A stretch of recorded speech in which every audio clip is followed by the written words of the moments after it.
Naomba nikusalimie mahali popote ulipo ndugu msikilizaji na mtazamaji mwenzangu.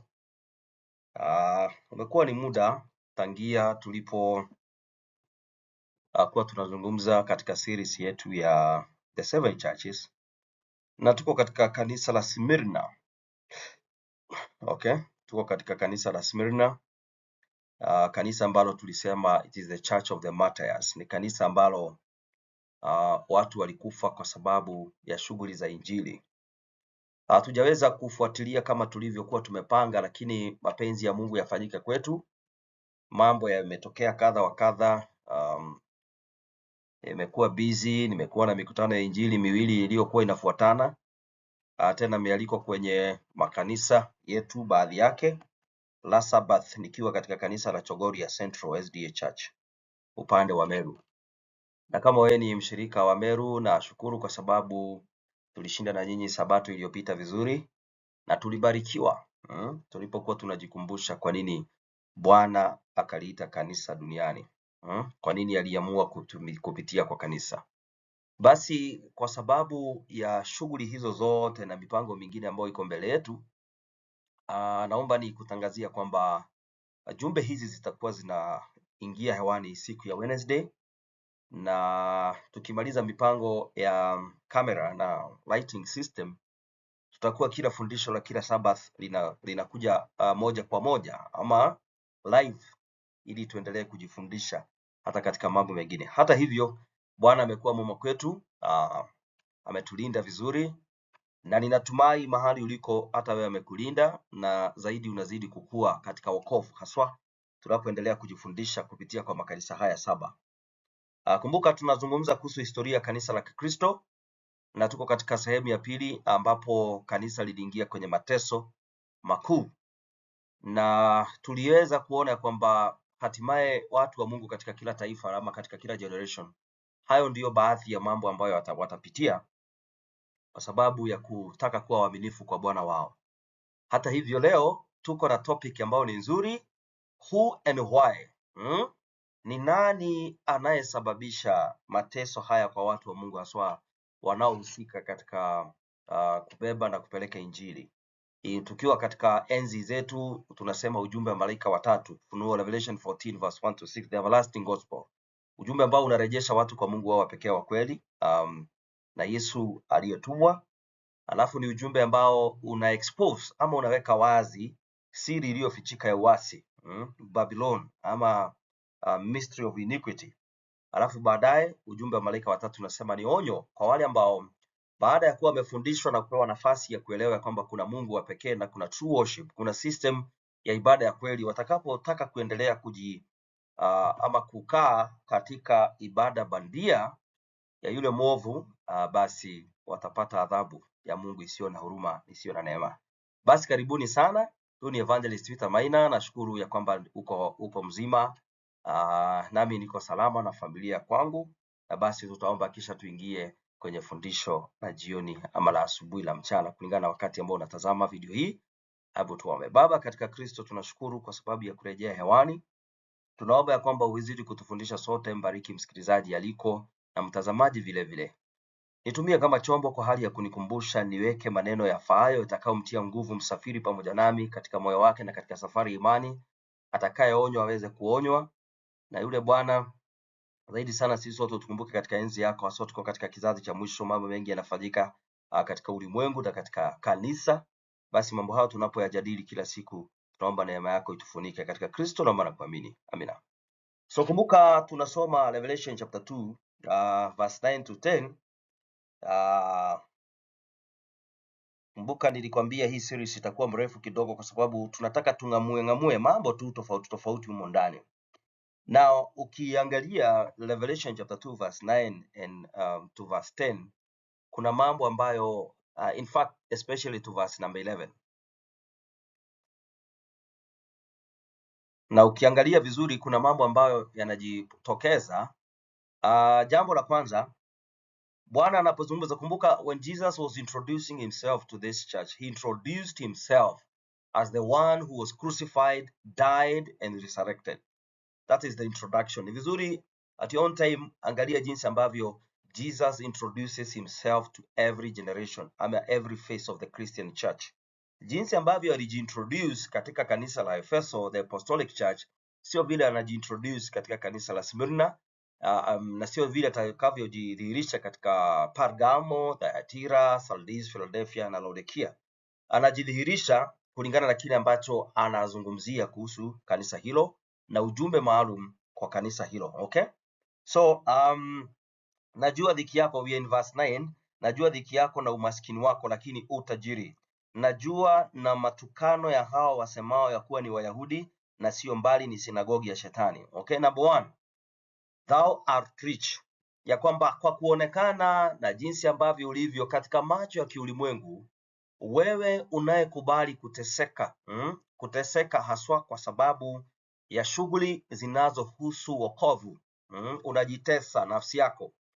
Kuna mambo mengi unajinyima kwa ajili ya shughuli za Mungu. Kuna kujitolea kwa ajili ya kupeleka ujumbe, kuna kutoa hata mali zako, watu na muda wako, wengine hata masomo yao waliyaweka chini makusudi waweze kuendelea kumtumikia Bwana katika wito walioitwa nao. Katika macho ya ulimwengu watu hawa wanaonekana ni maskini, lakini maandiko inasema but you are rich. In fact, nimekumbuka fungu liliko katika James chapter 2 verse 5, Yakobo, James. Nikimbia pale alafu nitakurejesha katika hiki kitabu ambacho tunasoma cha Revelation, lakini naomba nikimbie katika kitabu cha Yakobo. Waraka wa Yakobo, that is James. Waraka wa Yakobo, James chapter 2 verse 5. Na mwandishi ambaye ni mtumishi wa Mungu, mwanafunzi wa Yesu, anasema, ndugu zangu wapenzi, sikilizeni. Je, Mungu hakuwachagua nyinyi maskini wa dunia wawe matajiri wa imani na warithi wa ufalme aliowahidia wampendao? Hilo ni swali. Okay? So katika ukumbuka, ulimwengu unajipenda sana, na wewe ukiwa mtu wa Mungu na ukiamua kufanyia Mungu kazi, individually, kama kikundi na kama kanisa kwa jumla, ulimwengu hautaelewa. Na katika macho ya kiulimwengu, in fact, kwa sababu ya mambo mengi utakayojinyima, maana mambo mengi yaliyo katika ulimwengu hayaambatani na wito wa Ukristo ama imani ya Kikristo. So kuna mambo mengi utajiepusha nayo. Sasa unapojiepusha na hayo, ulimwengu unapokutazama unakuona kama maskini, lakini maandiko inasema wewe ni tajiri, lakini tajiri wa imani. Tuko pamoja sasa? So Revelation chapter 2 verse 9, Yesu anaambia watumishi waliokuwa katika kanisa la Kikristo katika phase number 2, ya kwamba kwa muonekano mnaonekana ya kwamba nyinyi mumepungukiwa katika macho ya ulimwengu, lakini katika masuala ya imani nyinyi ni matajiri. Okay? Verse 10, Yesu akasema, usiogope mambo yatakayokupata. Jamani, naomba tusikilizane hapa. Kama vile ambavyo tulisoma awali katika episode iliyopita, ya kwamba wale ambao wataishi maisha ya utauwa na utakatifu wataudhiwa, wengine watadhulumiwa tu pasipo na sababu. Kazini wataadhirika kazini, sometimes watakosa sehemu za kazi ulimwenguni kwa sababu wao wangetaka kuwa mwaminifu kwa Bwana wao. So maandiko inasema katika verse 10, laini ya kwanza, usiogope mambo yatakayokupata. In fact, inasema huyo ibilisi atawatupa baadhi yenu gerezani ili mjaribiwe. Sikiliza, usiogope, maana mambo haya ya mateso na kusumbuka kwa ajili ya watu wa Mungu itawapelekea wengine hata kujipata kwenye cell, sio kwa sababu waliiba kitu cha mtu, sio kwa sababu walifanya makosa, lakini kwa sababu wameamua kuwa waaminifu. Kwa sababu tumetoka katika mchakato wa altcoin ambao bado unaendelea na kadhalika, sehemu tofauti tofauti. Niulize, nitakueleza ya kwamba unaweza ukajipata hata katika mikono ya serikali. Lakini leo nikitumia tu hiyo taswira ya altcoin kidogo, maana nimehusika kwa njia moja au nyingine kwa sababu ya kuwa one of the whistleblowers, utagundua kwamba watu wanaoleta masumbufu haya wengi wanatoka ndani katika imani. Okay? Na kwa sababu hawana uwezo, wanaenda kwa mkono wa serikali tawala, wanatafuta usaidizi wa kuharas na kudhoofisha na kudharalisha na kusumbua watu wa Mungu. Unanipata? So inasema, Yesu anasema wengine hata watawekwa korokoroni na kadhalika, na watakuwa na dhiki. Lakini ukimalizia hiyo verse 10, uwe mwaminifu hata kufa, nami nitakupa taji ya uzima. I'll give you a crown of life. Lakini condition ni when you become faithful unto the end. Yule atakaye kuwa mwaminifu.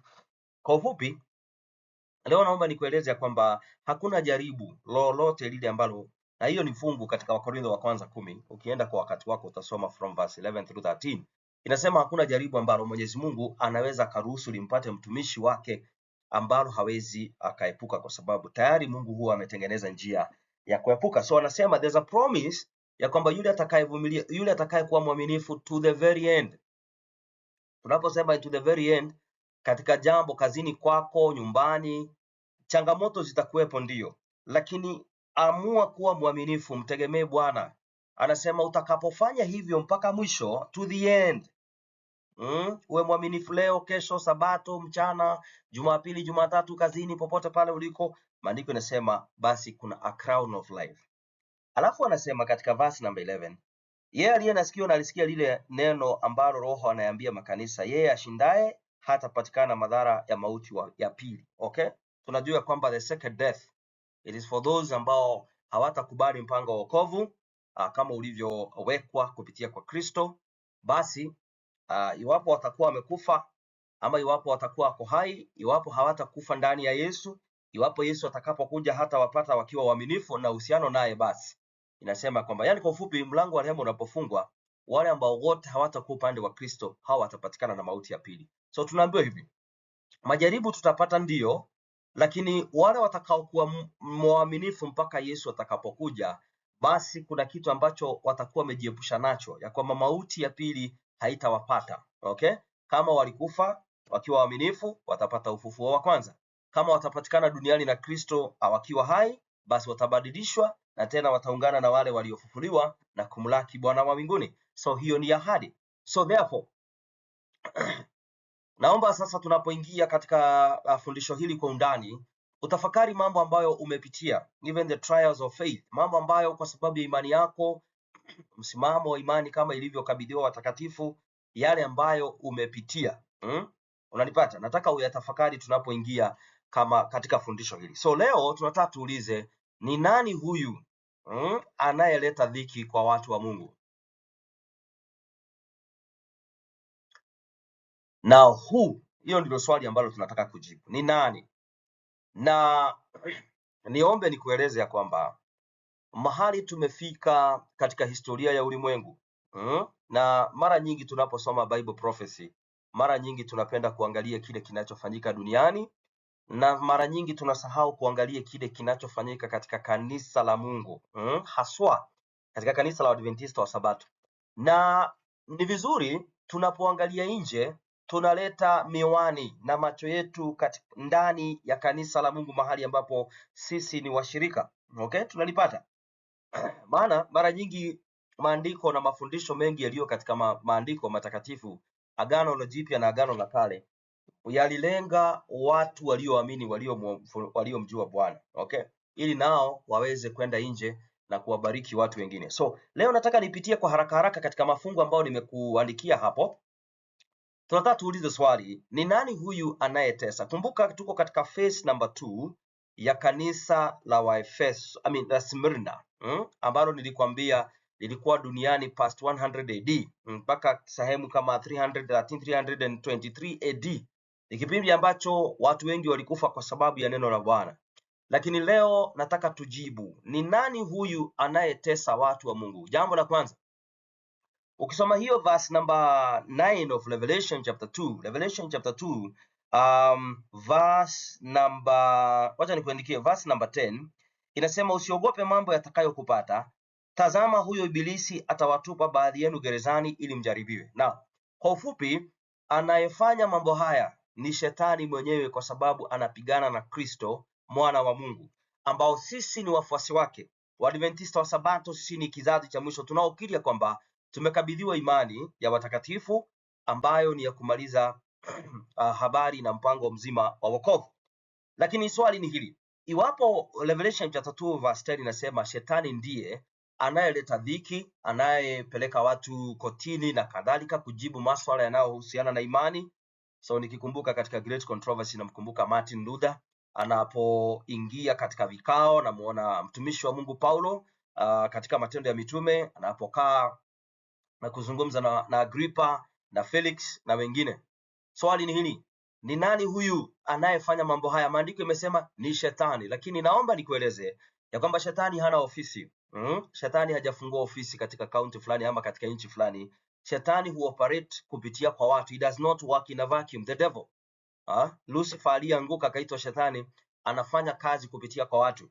Na ndio maana naomba nikupeleke haraka haraka na katika kitabu, mafungu hayo yaandike chini. Fungu la kwanza likiwa katika kitabu cha Mathayo sura ya 24, uteremke vizuri kwa sehemu yake ya mwisho kuanzia mstari wake wa 45 hadi 51. Now Matthew 24 is not a new chapter to all of us. Matthew 24 ni unabii ambao Yesu amezungumza sana kuhusu ishara watu wa Mungu ambazo watazitazama kuandaa kwa sababu ya kurudi kwa Yesu Kristo mara pili duniani, kama ilivyofanyika kuangamizwa kwa jengo la Jerusalem 70 AD.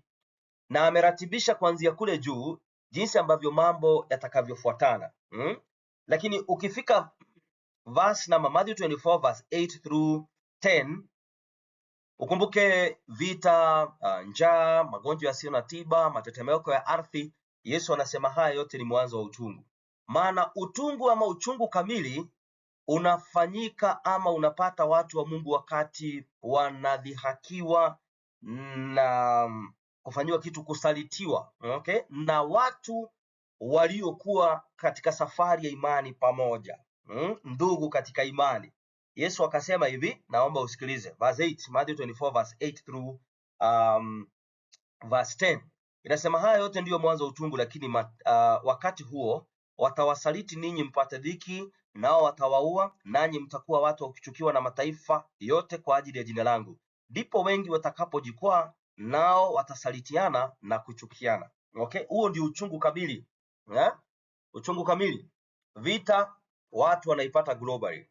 Mfano wa vita ambayo inafanyika katika dunia kwa sasa, athari yake ama the effect of that war is being felt worldwide. Matetemeko ya ardhi, njaa, famine na kadhalika.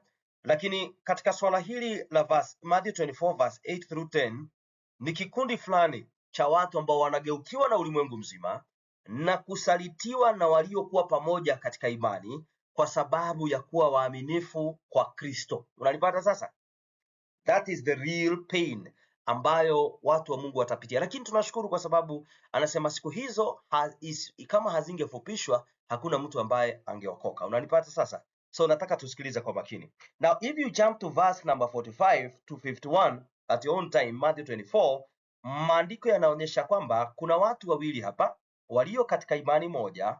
Mmoja, wote wanaamini ya kwamba Bwana wao kwa sasa ambaye ni Kristo anakuja mara ya pili, na mmoja anakuwa mwaminifu kujiandaa na kuandaa watu kwa sababu ya ujio huo. Lakini pale chini kuna jamaa mwingine, nataka umsikilize kwa makini. Matthew 24 verse number 48 through 51. Lakini mtumwa yule mbaya akisema moyoni mwake, Bwana wangu anakawia. Huyo hasemi ya kwamba Yesu akuje, anasema kwamba anakawia kuja. And now this is what the gentleman does. 29, akaanza kuwapiga wajoli wake na kula na kunywa pamoja na walevi. Okay? So yeye anaonekana anapigana na wale ambao ni waaminifu, wale ambao wanatia bidii kufanya mapenzi ya Bwana wakiwezeshwa na neema ya Bwana. Yeye anapigana nao, anajaribu kuwakata miguu. Yeye mwenyewe haamini ya kwamba Yesu ama Bwana anakuja haraka. Anaanza kuwakata miguu. Alafu wanakula na kunywa pamoja na walevi. Now figuratively, ukirusha macho yako katika prophecy Revelation 17, kikombe cha mwanamke kahaba ndicho ambacho kimejaa ulevi ambao umelevya dunia mzima. Na usisahau katika that chapter maandiko inasema lengo la shetani ni kuhandaa hata ikiwezekana wale ambao ni wateule. So the question is, inawezekana kuna Wakristo walio katika imani ya masalio, katika imani ya Kiadventista, lakini wanakunywa katika kikombe cha mvinyo wa mwanamke kahaba, Ufunuo 17? Ndio. Tumekuwa tukizungumza kuhusu the wheat and the tares. The tares, wale waliotumwa na yule mwovu katika kanisa la Bwana, katika miongoni mwa wachungaji, miongoni mwa wanatheolojia, miongoni mwa wainjilisti, miongoni mwa watu wa kanisa kwa jumla. Sasa nataka tusikilize kwa makini. So maandiko inasema wanakunywa pamoja na walevi, wanakula pamoja nao, kisha wanaanza kupiga watumishi ambao wanapatikana katika 45 ama wanaitwa watumishi waaminifu, wanaopatia watu wa Mungu meat in due season, ama chakula kwa wakati, present truth as it were. Okay? Verse 50, bwana wake mtumwa huyo atakuja siku asiyodhani na saa asiyojua, atamkata vipande viwili na kumweka fungu lake pamoja na wanafiki, ndiko kutakako kuwa na kilio na kusaga meno. Kwa hivyo huyu mtumishi anaitwa mnafiki kwa sababu anajua cha kufanya na hakufanya. Okay, huyu ndiye anapatikana katika Matthew chapter 22, the guy without the wedding garment, ambaye anaulizwa na Yesu alafu ako speechless.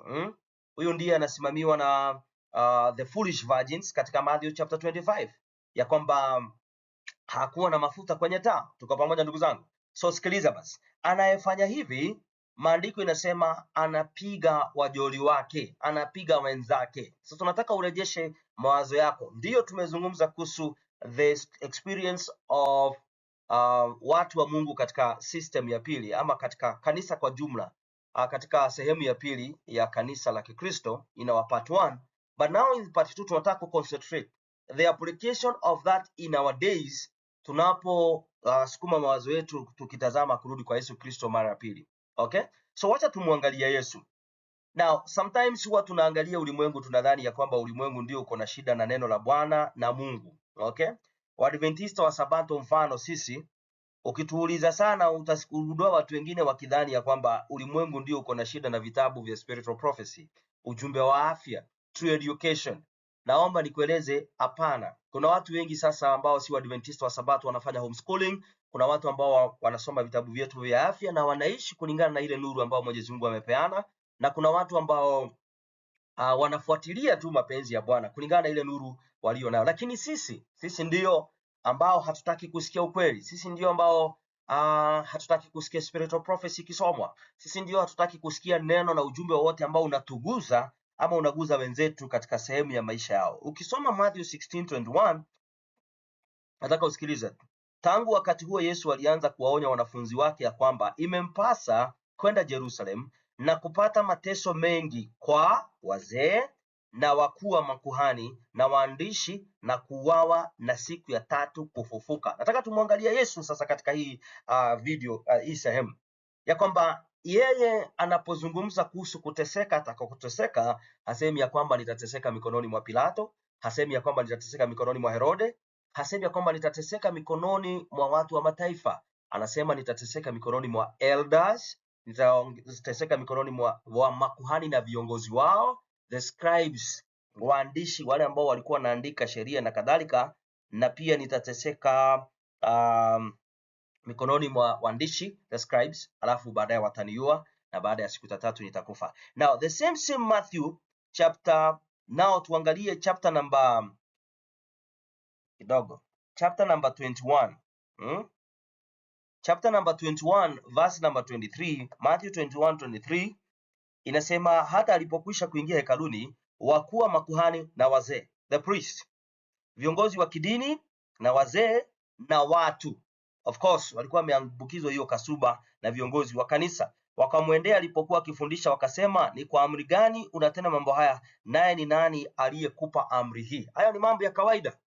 Hao ni mambo ya kawaida. Okay? Ni mambo ya kawaida, watu kutokubali ujumbe kwa sababu pengine haujapitia kwenye mpangilio wa kawaida ambao wamezoea. Okay? Lakini nataka usikize, wanamuuliza Yesu, they are questioning his authority. Anafundisha kama nani? Wale ambao wako na shida na ujumbe hapa sio watu wa nje. Maandiko yanasema Yesu ako hekaluni na anafundisha. Viongozi wa kanisa, wazee na washirika, wao ndio wako na shida na ujumbe. Niulize, nitakueleza machache. Ukikumbuka mambo ya Opticoin, jinsi ambavyo watu walikuwa na hamaki, viongozi wengine ni wachungaji, wainjilisti, washirika, lakini hayo ni majaribu ambayo yalikuwa yamekuja ili ya kwamba mtu ajue msimamo wake katika imani uko vipi, na tunashukuru Mungu kwa sababu ya kujidhihirisha kwa wakati. So kwa ufupi, Yesu anateseka mikononi mwa watu wa dini. Okay? Matthew chapter 26 verse 1-4. Ikawa Yesu alipomaliza maneno haya yote, aliwaambia wanafunzi wake, mnajua ya kwamba baada ya siku 2 itakuwa Pasaka, na mwana wa Adam atasalitiwa, asulubiwe. Question: ni nani atakayemsaliti? Tunapozungumza kuhusu msaliti, ni mtu ambaye tayari anakufahamu vizuri, ni mtu ambaye mmekula naye, mmekunywa naye. So verse 3 Yesu anasema wakati ule wakuu wa makuhani, viongozi wa kidini na wazee wa watu, the elders, wakakusanyika katika behewa ya kuhani mkuu, jina lake Kayafa. Wanafanya nini huko? Wakafanya shauri pamoja. They are having a meeting in Caiaphas house, the elders and the chief priest. Wanafanya meeting kwa Kayafa, kwa high priest. Wanafanya hivyo kwa sababu gani? Ili wamkamate Yesu kwa hila na kumuua. Unanipata? Wamkamate Yesu pasipo yeye kuwa amefanya kosa, ili wamuue.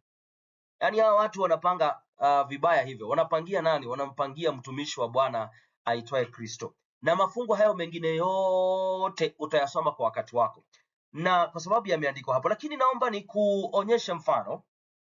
Ukisoma katika Luka 23 mstari wake wa kwanza, Luka 23 mstari wa kwanza kufika mstari wa 4, wale wengine ambao ni wa ulimwengu, ambao pengine watu wa kidini wa Kiyahudi na viongozi wa kidini waliwahesabu kama watu wa mataifa, watu wasio wa imani kama sisi. Sasa sisi ni Waadventista wa Sabato, wale wengine wanaohesabiwa kwamba si watu wa imani hii, Waislamu na kadhalika, na Wakatoliki na watu wa imani zingine, na watu wa dunia na serikali, wakisimama mkutano wote wakampeleka kwa Pilato. Sasa kanisa ndio wamemchukua Yesu, wanampeleka kwa Pilato. Pilato ni kiongozi wa dini, kiongozi wa serikali.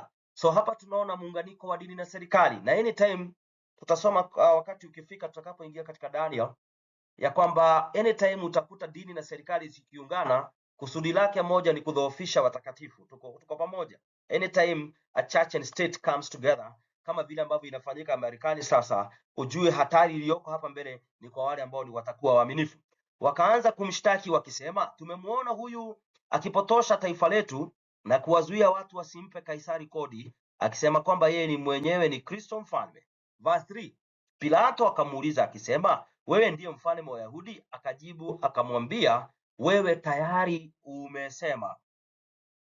Verse 4, Pilato akawaambia wakuu wa makuhani na mkutano, sioni neno lililo ovu katika mtu huyu. Yaani kwa ufupi, hawa watu ndio wamekaa na Yesu muda mrefu. Pilato amekutana naye kwa sababu amepelekwa, lakini Pilato akimsikiliza Yesu maneno machache, muda mfupi, anasema mimi sijaona kosa katika Kristo. Hivyo ndivyo ilivyo mpaka leo. Wewe unadhani watu wako na shida na ujumbe wa Adventista wa Sabato? Hapana. Waliona shida ni walio katika imani. Wale ambao wamekataa kuingia katika shule ya Kristo. Ujumbe wa afya unapozungumza, mfano, iwapo mchungaji wako yeye hapendi ujumbe huo, sasa atakaposikiza ukifundishwa na mtu mwingine ambaye pengine si mchungaji kama yeye, basi anatafuta njia kuhakikisha kwamba ameuosha, anakuwa kizuizi. Bwana, iwapo ujumbe fulani haujakubariki ama huutaki, toka kwenye njia, watu wa Mungu waweze kubarikiwa. Okay? So Pilato anasema, Bwana, mimi sioni shida katika maisha ya mtu huyu. And all the other verses. Na alisema mara nyingi, John 19 verse 4, John 19 verse 6. Pilato anasema kwa mara 3, mimi sioni shida. Eventually waliwarushia kanawa mikono, akasema, chukueni mtu wenu mlieleta, fanyeni naye mnavyotaka. Okay? So that one should prick your mind. Vile ambavyo tunaendelea kuishi duniani, in the history of the world and the history of the church, we have far more to fear from within than from without. Tuogope sana kile ambacho, changamoto zitakazotoka ndani ya imani, ndani ya kanisa, ndani ya movement, kuliko zile ambazo zitatoka nje. Okay, so nakukumbusha kwamba katika Matthew chapter 5 verse 10 to 12, persecuted for righteousness sake. So hawa watu, kumbuka tulisema kuteseka ni aina mbili. Ukiteseka kwa sababu umefanya vituko, basi usiseme ya kwamba, na sasa tunataka tuulize kwa nini Bwana anaruhusu watu wateseke? Kwa nini Bwana anaruhusu haswa? Maana hapa ukiangalia vizuri inasema wanateseka kwa sababu wameamua kuwa wenye haki, wameamua kuwa waaminifu. Kwa nini wateseke hivyo? Hayo ndiyo maswali. Okay, usije ukasahau hii ni Beatitudes, the Sermon on the Mount. Inasema, blessed are you when men shall revile you and persecute you, and you shall say shall say all manner of evil against you falsely for my sake. Watu watasema vituko mingi. Ukijaribu kuwa mwaminifu duniani, watu watasema mambo mengi tu, lakini inasema ya kwamba usiogope. Badala yake furahi, na uwe na furaha, kuwa na furaha. So tunataka tuangalie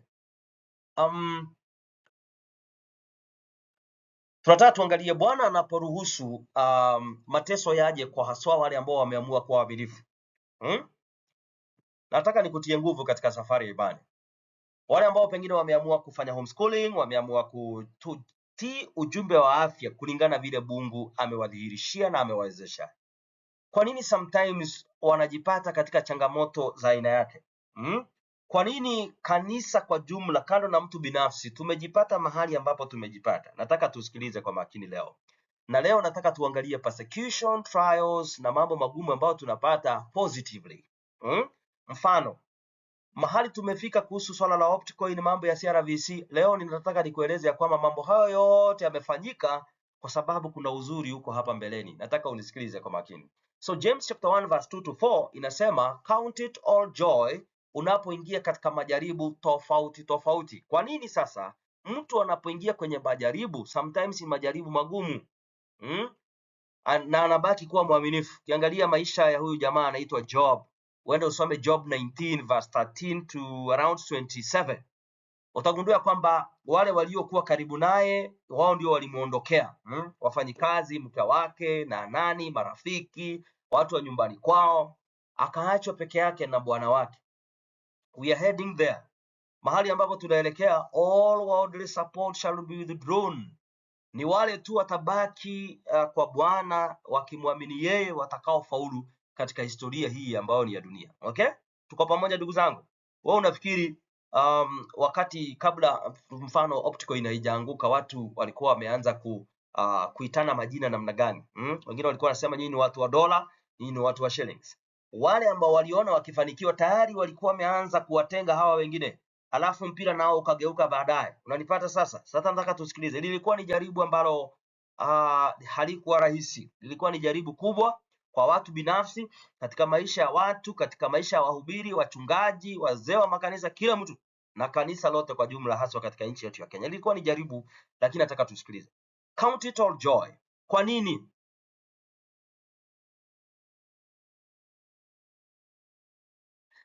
Bwana anaporuhusu majaribu haya yaje, inasema knowing this that the trying of your faith worketh patience. Sasa kuna kitu ambacho Mungu anataka kutufundisha tunapopitia kwenye majaribu tofauti tofauti. Anataka kutufundisha kitu kinaitwa uvumilivu, patience. Ukitaka kujua ya kwamba watu si wavumilivu, jiangalie wewe mwenyewe. Watu si wavumilivu. Kuvumilia. Unapoona mtu ameshindwa kugoja chakula kiive, hawezi vumilia. Na maanisha kwamba hawezi akakula breakfast, lunch na supper. Hawezi kula within time frame zile ambazo Mwenyezi Mungu ametushauri ya kwamba 5 to 6 hours distance between one meal and the other. That time. Ya kwamba hapa katikati asifanye nibbling. Hata kama anasafiri kwenda Kisii kutoka Nairobi, asiumaume vitu Kijabe mahindi. Akifika Narok anauma tena njugu, akifika sijui Sotik anauma nini. Watu si wavumilivu. People are not patient. And one of the biggest lessons of life ambazo, yes, experience inatufundisha ni uvumilivu. Na uvumilivu huu huwa tunajifundisha tutakapoingia kwenye majaribu na mateso aina fulani fulani katika maisha. Changamoto za maisha inatusaidia kuvumilia. In fact, strength comes by exercise. Vile mtu ana strain, anaanza kuharden off. Ana harden off. Anakuwa mtu ambaye ameimarika. Anapopita kajaribu mdogo, analiepuka, anaendelea kupata nguvu ya kujiandaa kupata jaribu linalokuja hapa mbele. Maana naomba niwaambie kitu. Iwapo tukiwa na imani, na amani kiasi hiki, tukiwa na imani kiasi hiki, unaona ya kwamba bado tunafifia katika imani tunapojaribiwa kidogo. Kile ambacho kinakuja hapa duniani kwa ghafla, tunapotuandaa kwa ajili ya kuja kwa Yesu Kristo mara pili, jameni, kitahitaji watu ambao tayari wameingia katika shule ya uvumilivu. Na shule hii tunaingia wakati Bwana anaruhusu mambo fulani yatupate katika maisha ambayo hatukuchangia. Mfano, ukijiuliza kwa nini Mungu aliruhusu kanisa liingie kwenye mateso, sababu ni gani? Nataka unisikilize kwa makini. Sikiliza kwa makini na utaweza kubarikiwa. Okay? So, Mungu akujalie na Mungu akubariki tunapoendelea kusikiza ujumbe jioni ya leo, na ninatumai ya kwamba utabarikiwa sana. So tunapoendelea kumaliza ni ya kwamba majaribu, tunaambiwa kwamba tunapoingia kwenye majaribu nayo atufundishe kuvumilia, turuhusu uvumilivu huu ufanye kazi yake kamilifu, ili utukamilishe sisi, ili tuwe hatukosi kitu. Inamaanishaje sasa? Kwa ufupi, maana lengo letu ni kumuiga Kristo na tabia yake ya ukamilifu. Sasa tunapoingia katika shule kupitia kwa majaribu na mambo magumu ya maisha tunayoyapitia, sio yale tulichangia kwa uchaguzi wetu mbaya, yale ambayo Mwenyezi Mungu ameruhusu yatupate. Maandiko inasema tukiruhusu tuendelee kujifundisha kuvumilia. Maandiko inasema uvumilivu huo utakamilisha, uvumilivu huo utatukamilisha, na tutakuwa watu ambao ni kamili wanaompendeza Mwenyezi Mungu. Unalipata sasa? Okay. Now katika Romans chapter 5 verse 3 and 4 inasema, and not only so but we glory in tribulations. Tunafurahia tunapopitia katika changamoto, haswa kwa sababu ya utakatifu, haswa kwa sababu ya kujitolea katika kazi ya Bwana, knowing that tribulation works patience. Mambo hayo magumu yanatuingiza katika kitu kinaitwa patience ama uvumilivu. So unaposoma Revelation 14 verse 13 ya kwamba hapa ndipo penye subira, verse 12, Revelation 14:12, hapa ndipo penye subira ya watakatifu. Hao ndio wazishikao amri za Mungu na kuwa na imani ya Yesu. So in fact it is after the message of the three angels. Wale ambao watahubiri ujumbe huo, my friends, naomba tusikilize kwa makini. Hebu nikueleze kitu. Wewe ushaigundua unapata ya kwamba mtu ni mhubiri kama mimi ama wengine, lakini after some time anaachana, changamoto zinakuja, alafu anaachana hata na hayo mahubiri. Ni kwa sababu kuna kitu ambacho hakiko kimefanyika ndani yake. Alikuwa amekariri, alikuwa amesoma, alikuwa amefahamu, lakini ndani yake katika swala fulani hakuwa amekamilika. Na ndio maana tunaambiwa hapa majaribu na magumu hayo yanakuja, na in fact ni katika hii episode tunapoelekea kumaliza nitakwambia kwamba majaribu hayo huturekebisha ndani. Maana changamoto tulizonazo ndani hatuwezi tukaziona na macho. Changamoto za character traits, mpaka tutakapokuwa exposed. And by the way, nikueleze, it is during a crisis when character is revealed. Ni wakati wa changamoto na ugumu fulani tabia ya mtu hujulikana. Wakati tunazungumza, wakati tunavaa, hatuwezi tukajua kilicho moyoni mwetu. Hata sisi wenyewe sometimes tunakosa kujijua until we get ourselves into a crisis. Huyo bwana na mke wako mlie naye na watoto, mpaka crisis ikupate ama iwapate kama familia, ndipo mtagundua ala, sasa mtu huyu anakuanga hivi. Maana crisis ina reveal vile mtu alivyo haswa kutoka ndani.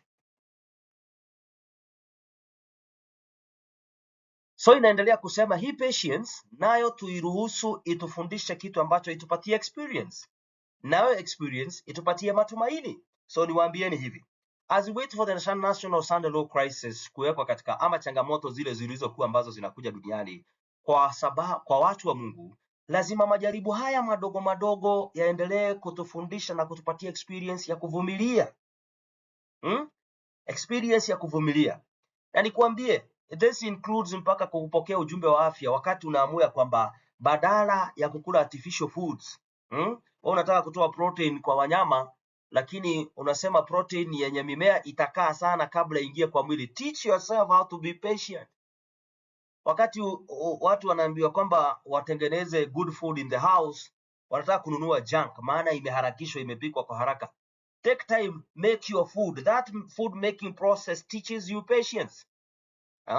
Unafikiri kama kutengeneza soy milk kama almond milk ni kitu rahisi? Ina datify mikono, nyumba inakuwa, so there's a lot of work involved. Those things are to teach you patience.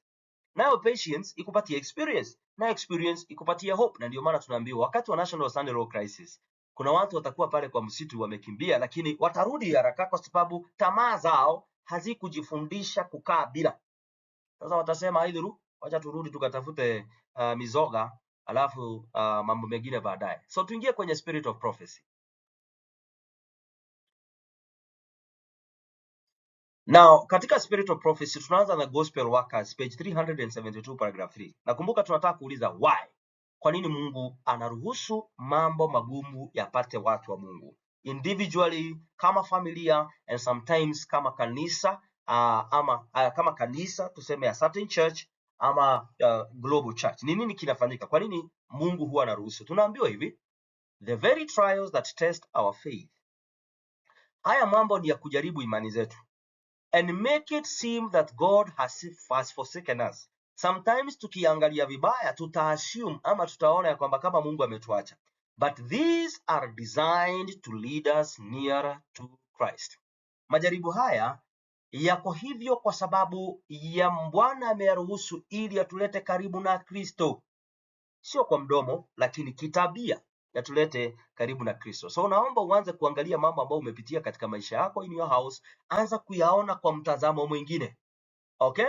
Mambo haya, changamoto hizi ambazo tunapitia kama kanisa la Adventista katika nchi yetu ya Kenya, tuanze kuyaona na mtazamo mwingine, ya kwamba ndio sisi ni kanisa la Mungu, watu baadhi yetu wamekosea, wamedhararisha jina la kanisa kwa jumla, lakini sasa tuweke jina lingine. Bwana ametaka kuwafundisha wale walioasi ya kwamba ubaya wa kuachana na Kristo, na sisi sasa tunajifundisha kumkaribia Yesu Kristo. Wakati huo, kabla optical inaijaanguka, ungejaribu kumwambia mtu, bwana, kuna kitu ambacho kinaitwa Council on Stewardship, angesikia yeye anajua tu Professor Jack na yule ambaye na misi sana ambao walikuwa wanamwambia atatajirika sana. Lakini sasa hivi kuna watu wengi wamerudi kuanzia kusoma Council on Stewardship na vitabu vya spiritual prophecy. So majaribu haya they are designed ya kwamba yaturejeshe karibu sana na Kristo. Na tunaambiwa katika page 400 paragraph 1, the trials of one may not be the trials of another. Naomba tukueleze ya kwamba jaribu utakalolipitia wewe sio lile jaribu mwingine atapitia, na kwa sababu hiyo our heart should ever be open to kindly sympathy and all aglow with the love that Jesus had for all his brethren. Nikuulize hivi, nilipokuwa ninakusomesha zamani zile kuhusu the church militant and the church triumphant, tulisoma Exodus 32 tukaongea the experience of Moses. Walipokuta kanisa nzima kule chini limeongozwa na jamaa not kanisa nzima but largely wale waliokuwa naabudu dama wakiongozwa na Aaron, tunaambiwa that experience, maana tulisoma, if you can remember, kama ukumbuki rejelea hiyo episode, inasema kwamba God was testing his servant Moses. Alikuwa anamjaribu kupitia kwa hilo. So yeye anaona ubaya lakini tayari yeye amejaribiwa na alipita mtihani, kwa sababu anasema, wewe Bwana usipowahurumia hawa, nipanguze jina langu katika kitabu cha uzima. So hata haya mambo yanayofanyika katika maisha haya, jameni, maandiko inasema yako na ya mwingine sio ya kwangu, na kila mtu atajaribiwa tofauti tofauti. Basi kwa sababu hiyo, our heart, mioyo yetu, hebu tuwe na ukarimu na tuwe na sympathy na huruma, na tuonyeshe watu upendo kama jinsi ambavyo Yesu vile ambavyo angefanya. Kwa nini? Now 1 Peter chapter 4 verse 16, if any man suffer as a Christian, let him not be ashamed, but let him glorify God on his behalf. Utakapopitia magumu kwa sababu wewe ni Mkristo, kwa sababu umeamua kuwa mwaminifu, basi shukuru Mungu. Yeye ameruhusu. Maana usikose kuwa mwaminifu ili kwamba uweze kuepuka magumu ambayo ama changamoto utakazozipitia. Kuwa mwaminifu. Kuwa mwaminifu. Utaambiwa kazini ya kwamba kuna Mwadventista mwingine hapa ama Mkristo mwingine ambaye yeye hukuja kazini siku ya Sabato. Usiende kwa sababu ya huyo. Kuwa mwaminifu kwa Kristo na umtukuze yeye. Utakaponyimwa hiyo kazi, mtukuze Bwana kwa wakati wako, atakuleta. In fact, uko kwenye mtihani wa imani. Uko kwenye mtihani wa imani. Okay? Usimwangalie mtu, muangalie Kristo aliyekuita. Verse 19 inasema, wherefore let them that suffer according to the will of God. Okay, so unaweza ukateseka kwa sababu ya mapenzi ya Mungu. Yes, ameruhusu. Wewe hukuchangia, lakini yeye aliruhusu. Wewe ni mwaminifu katika ujumbe wa afya, wewe ni mwaminifu katika ile jambo, anaruhusu mambo fulani ya kupata. Leo tunataka tujue anaruhusu kwa nini. Wherefore let them that suffer according to the will of God commit the keeping of their souls to him in well doing as unto a faithful creator. Wewe endelea kufanya mema, maana yule ambaye unafanyia mambo hayo is your faithful creator. Lakini this does not include wale ambao wanateseka kwa sababu ya vitu zingine. So tunaambia, if you be reproached for my name's sake, ama for the name of Christ, happy you are, for the Spirit of glory and of God rests upon you. On their part he is even spoken of, but on your part he is glorified. Onyo. Let none suffer as a murderer, as a thief, as an evildoer of a busybody. So tunaposema ya kwamba Mungu ameruhusu mateso, sio haya. Remember, murdering, stealing na kadhalika, these are the 10 commandments, the moral law. Usiteseke kwa sababu ya kuvunja sheria, including sheria za afya. So tunaposema ya kwamba Mungu ameruhusu, hatusemi kuhusu kwa mfano magonjwa ambayo umechangia mwenyewe kwa sababu ya kupinga ujumbe wa afya. Hatusemi kuhusu hayo. Hayo ukimrejea Bwana kwa unyenyekevu na kuomba msamaha, atakusamehe na atakutibu. Na sometimes unaweza kosa kupona ili uwe mfano kwa wengine. Lakini kuna watu ambao wanapitia majaribu hata ya magonjwa, lakini hawakuchagua mabaya katika maisha. Kama Job, yeye alipata majibu lakini hakuyachangia. Maandiko inasema aliruhusu. Angalia John chapter 9, kuna kijana alizaliwa kipofu. Bwana aliruhusu kwa ajili ya utukufu wake. Tuko pamoja sasa? So exclusive.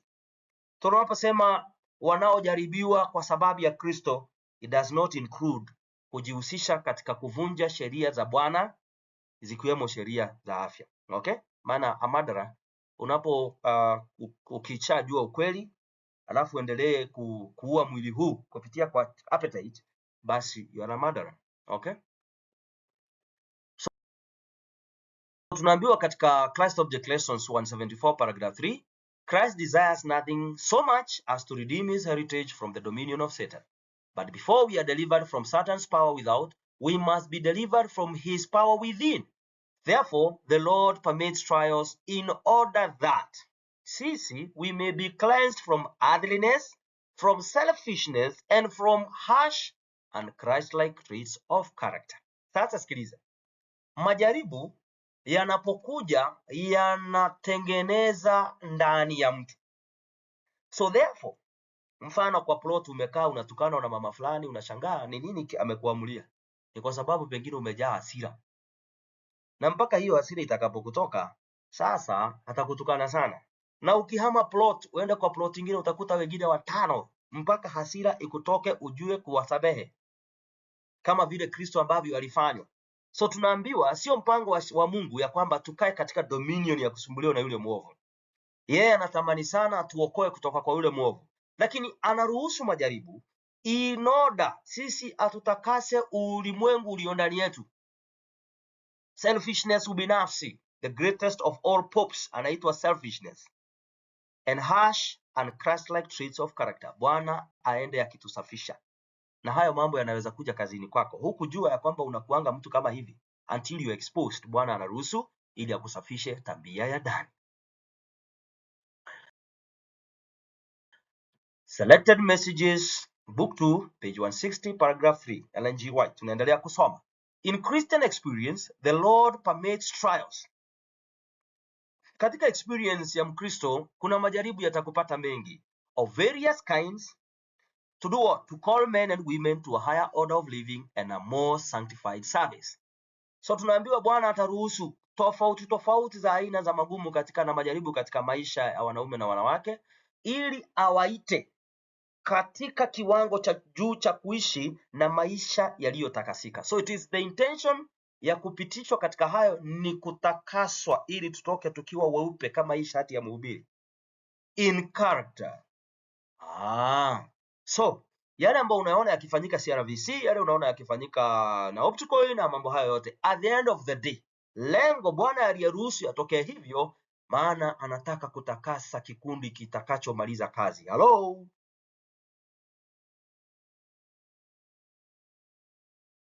Science of the Times, August 20, 1896, paragraph 4. The Lord permits to come upon us, trials to come upon us in order that we may make earnest, heartfelt intercession.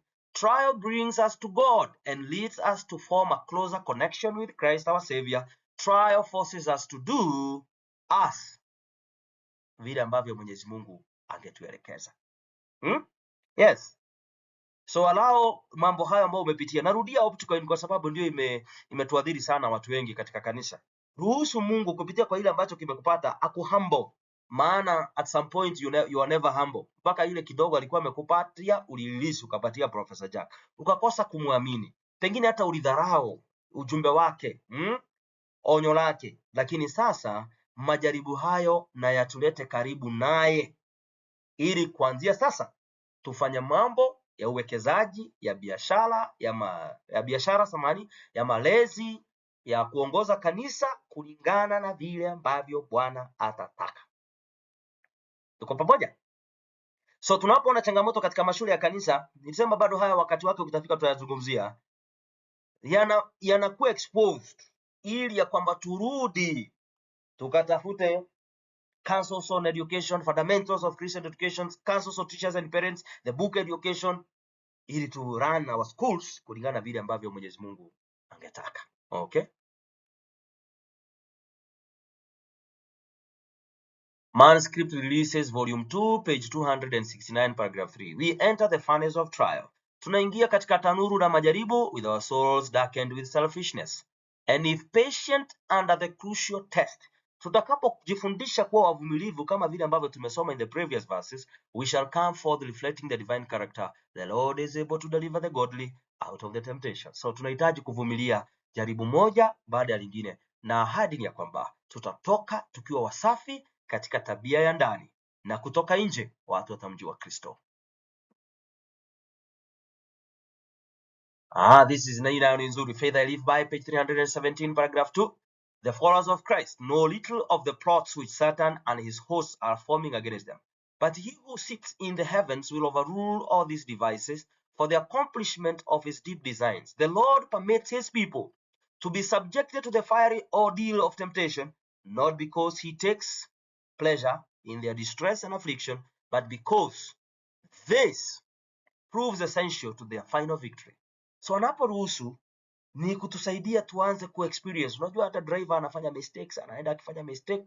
Katika kazi zako unafanya mistake.